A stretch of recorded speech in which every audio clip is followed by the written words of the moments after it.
Halo semuanya, perkenalkan nama saya Kalisa Patricia dari Fakultas Kedokteran Hewan Universitas Udayana Angkatan 2021.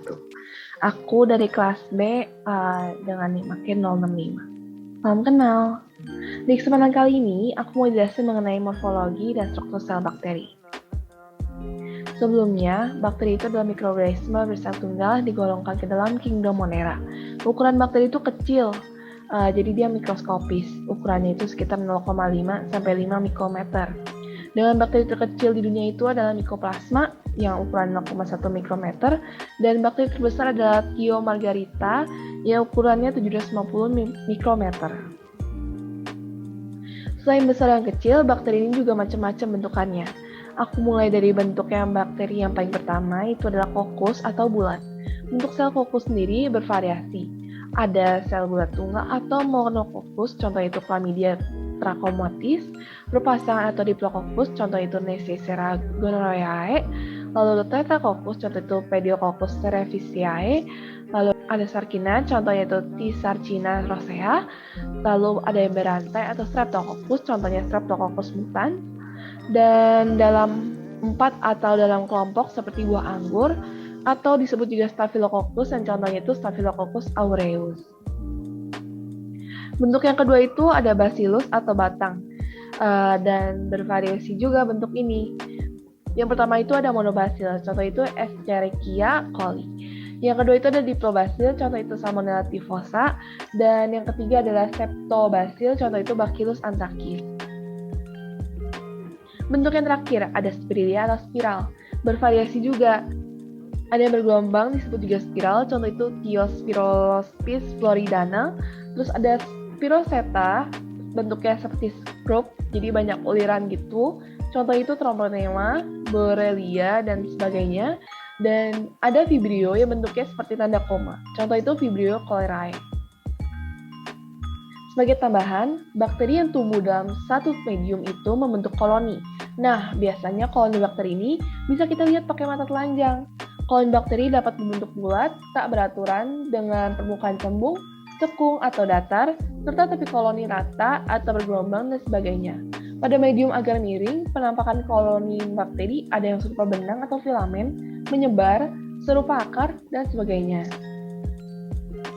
Nah, tadi itu aku udah jelasin mengenai morfologi bakteri. Sekarang aku akan masuk ke struktur sel bakteri.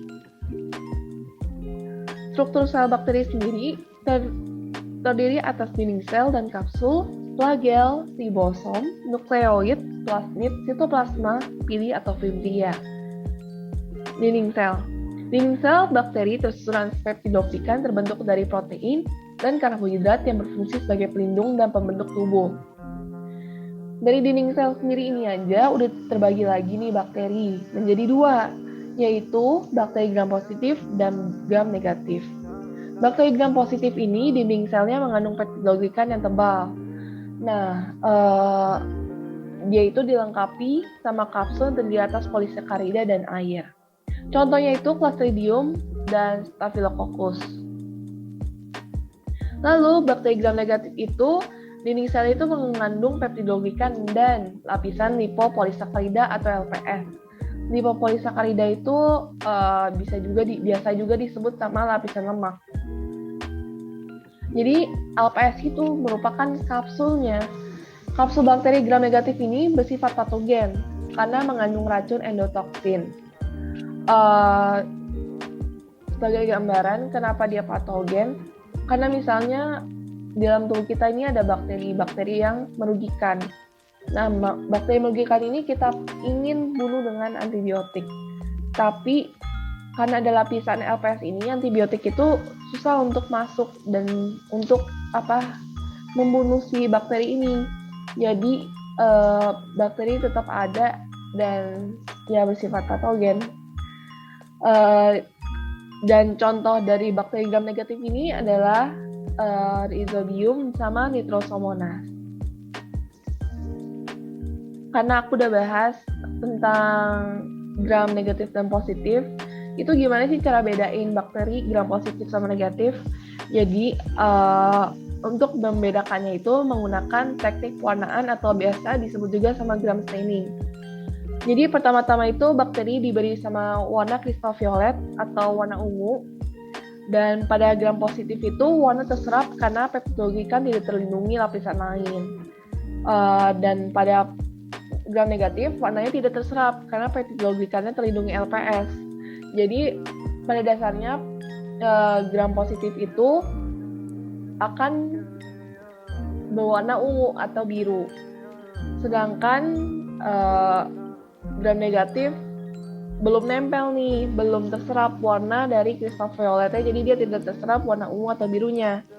Nah, selanjutnya itu bakteri dicuci sama alkohol. Karena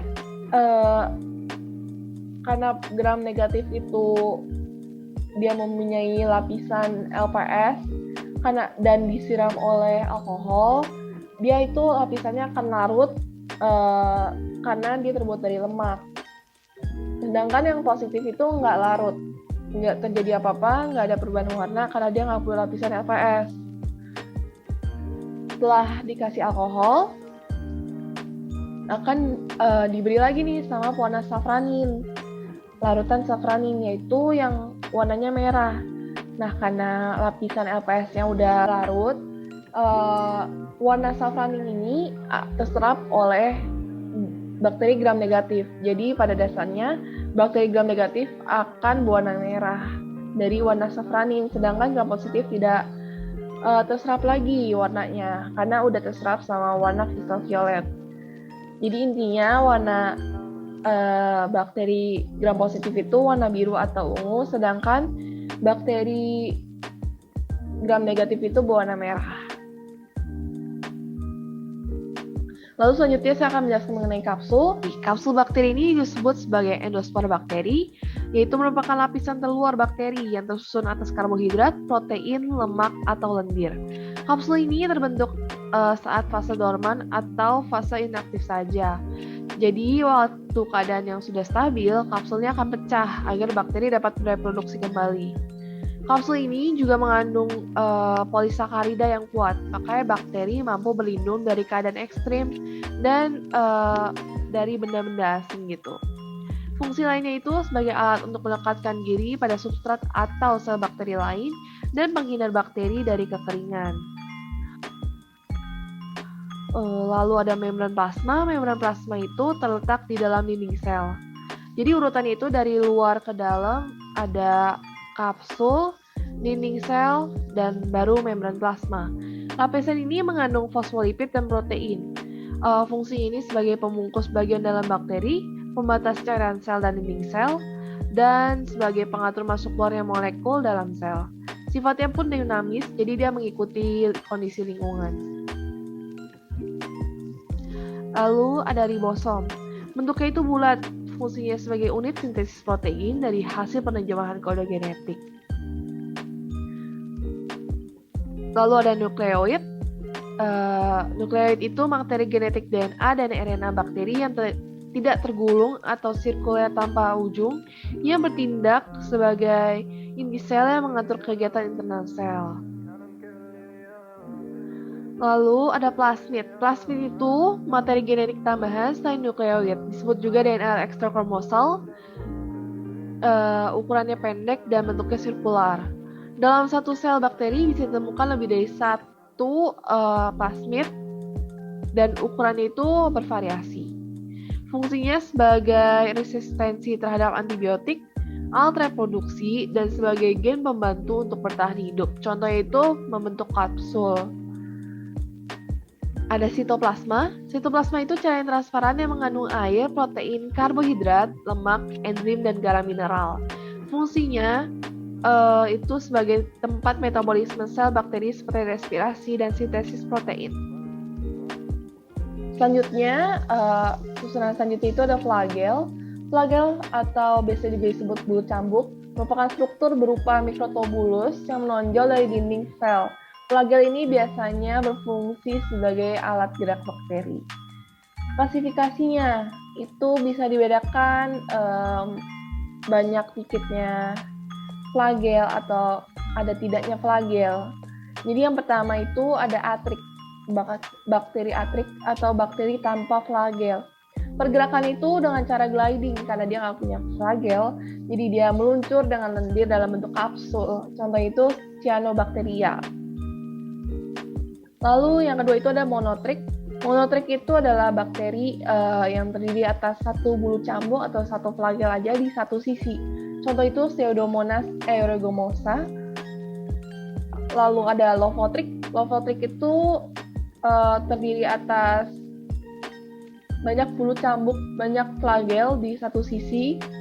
Contoh itu Pseudomonas fluorescens. Lalu ada Amphitrix, dia itu ada flagel di dua sisinya yang berlawanan. Contohnya itu ada Spirillum serpens. Lalu ada Peritrix, itu terdiri atas banyak flagel tersebar di seluruh tubuhnya. Contohnya itu E. coli sama Salmonella typhosa. Terakhir ada pili atau Fimbria. Itu adalah filamen halus yang menonjol keluar yang berada di sekujur sel bakteri gram negatif saja. Jadi gram negatif saja mempunyai pili atau Fimbria. Fungsi pili sendiri itu sebagai alat penghubung saat bakteri bereproduksi atau disebut juga konjugasi, dan berfungsi juga saat bakteri melekat satu sama lain membentuk biofilm. Selain poin-poin yang tadi saya sebutkan, ada juga bagian-bagian sel bakteri yang lain, seperti klorosom. Klorosom itu apa sih? Klorosom itu kloroplas pada bakteri yang mengandung pigmen fotosintesis. Klorosom ini biasanya ada di bakteri fotoautotrof. Lalu ada mesosom. Mesosom itu penonjolan dari membran sel ke arah sitoplasma. Fungsi itu penghasil energi pada bakteri. Lalu ada badan inklusi. Badan inklusi adalah organel tambahan yang menyimpan makanan untuk digunakan pada saat yang tidak menguntungkan. Badan inklusi ini dibagi dua lagi, yaitu adalah granula penyimpanan dan vakuola gas. Granula penyimpanan itu untuk menyimpan cadangan makanan, sedangkan vakuola gas itu untuk mengatur pergerakan gas pada bakteri air untuk melakukan fotosintesis ke permukaan. Sekian penjelasan mengenai morfologi dan struktur sel bakteri dari saya. Terima kasih telah menonton. Tetap semangat!